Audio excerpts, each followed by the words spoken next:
ಅಲ್ಲ ಸರ್, ಒಬ್ಬ ಕಲಾವಿದನಿಗೆ ಸಿಗಬೇಕಾದಂತಹ ಮನ್ನಣೆ ಮತ್ತು ಪ್ರೀತಿ ವಿಶ್ವಾಸ ಅದು ಆ್ಯಕ್ಚುಲಿ ಕೆಲವರೆಲ್ಲ ಹೇಳ್ತಾರೆ. ಎಷ್ಟೋ ಜನ ಇತ್ತೀಚೆಗೆ ಕೂಡ ಅಣ್ಣವರ ಸಮಾಧಿ ವಿಚಾರವಾಗಿ ಮಾತಾಡಿದ್ರು ತಮಗೆ ಗೊತ್ತಿರುತ್ತೆ. ಸೊ ಒಬ್ಬ ಕಲಾವಿದನಾಗಿ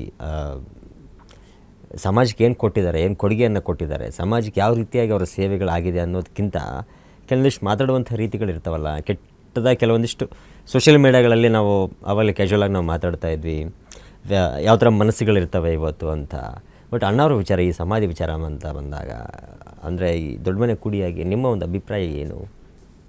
ಸಿದೀಗ ಅದಕ್ಕೆ ರಿಯಾಕ್ಟ್ ಮಾಡಲೇಬಾರ್ದು, ಅದ್ರ ಬಗ್ಗೆ ಯೋಚನೆ ಮಾಡಬಾರ್ದು ಅನ್ನೋದು ಕಲೆಕ್ಟಿವ್ ಆಗಿ ನಮ್ಮ ಮನೇಲಿ ಇರೋ ಒಂದು ಒಪಿನಿಯನ್ ಸರ್. ಈಗ ಆ ವಿಷಯದ ಬಗ್ಗೆ ತಲೆ ಕೆಡಿಸ್ಕೊಂಡು ನಮಗೆ ಏನು ಲಾಭ ಏನಿದೆ ಅಂದರೆ ಅದರಿಂದ ಏನು ಏನಾರ ಇವಾಗ ಈ ಚರ್ಚೆ ಬಂದಿರೋದ್ರಿಂದ ಏನಾರ ಚೇಂಜ್ ಆಗೋಕ್ಕೆ ಸಾಧ್ಯನಾ ಅಲ್ಲಿ? ಆ ಒಂದು ಆ ಪುಣ್ಯಭೂಮಿ ವಿಚಾರದಲ್ಲಿ ಏನಾದರೂ ಬದಲಾವಣೆ ಆಗೋ ಸಾಧ್ಯ ಇದೆಯಾ? ಈ ಸರ್ಕಾರ ಏನೋ ಆಯ್ತಪ್ಪ ಅದು ರೀಕನ್ಸಿಡರ್ ಮಾಡಿ ನಾವು ಜಾಗ ವಾಪಸ್ ತಗೊಳ್ತೀವಿ, ಅವೆಲ್ಲ ಆಗದೆ ಇರೋ ಒಂದು.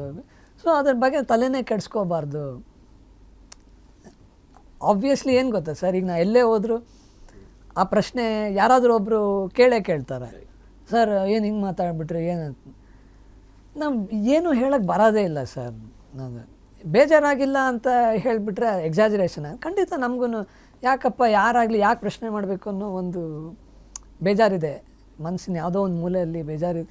ಬಟ್ ಆದರೆ ಈಗ ಸರಿ, ಅದನ್ನು ನಾವು ಮತ್ತೆ ವಿಚಾರ ಮಾಡಿ ಅದರಿಂದ ಏನು ಲಾಭ ಅಂತೂ ಏನಿಲ್ಲ, ಅಂದರೆ ಏನು ಅದರಿಂದ ಏನು ಔಟ್ಕಮ್ ಇಲ್ಲ. ಸೊ ಅದು ಬಿಟ್ಬಿಡಿ, ಅದು ಆ ಸುದ್ದಿ ಹಾಗೆ ಹೊರಟೋಗ್ಲಿ ಅಂತ.